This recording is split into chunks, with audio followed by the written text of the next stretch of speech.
ছোট একটি তেলের বোতল কেটে আমি এখানে বিলাতি ধনেপাতা লাগিয়েছিলাম। সেখানে মাশাআল্লাহ অনেকগুলো পাতা হয়েছে। এগুলো আজকে আমি তুলে নিব, না হলে বেশি দিন থাকলে আবার নষ্ট হয়ে যাবে।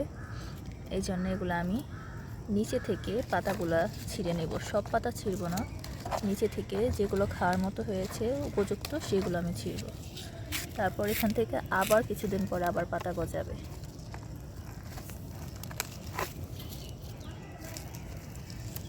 নিজের লাগানো কোনো কিছু সবজি যদি হয় এত ভালো লাগে, সেগুলো খাওয়া থেকে আনন্দটাই বেশি লাগে।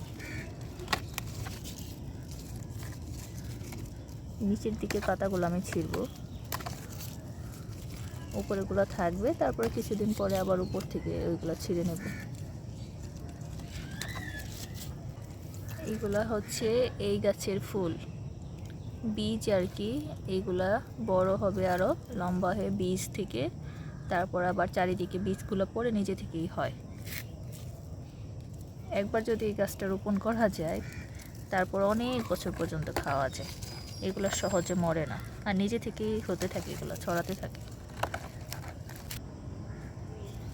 আজকের জন্য আপাতত এইগুলোই তুলেছি, একদিনের জন্য তো হয়ে যাবে মাশাআল্লাহ।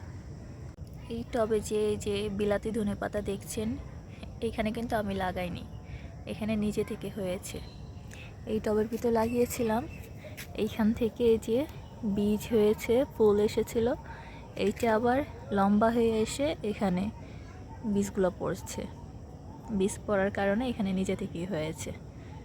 আবার এখানে এই যে বীজ বড় হচ্ছে, এখান থেকে আবার বীজ পড়ে পড়ে চারিদিকে পড়বে, সেখান থেকে আবার হবে।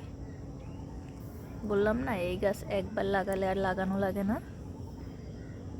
এখান থেকে চারিদিকে বীজগুলো পড়বে, পড়ে তারপর ছড়াবে। এই যে ছোট ছোট আরও দেখতে পাচ্ছেন এখানে হচ্ছে, এখানে বীজ পড়ে পড়ে এইগুলা জন্ম হচ্ছে।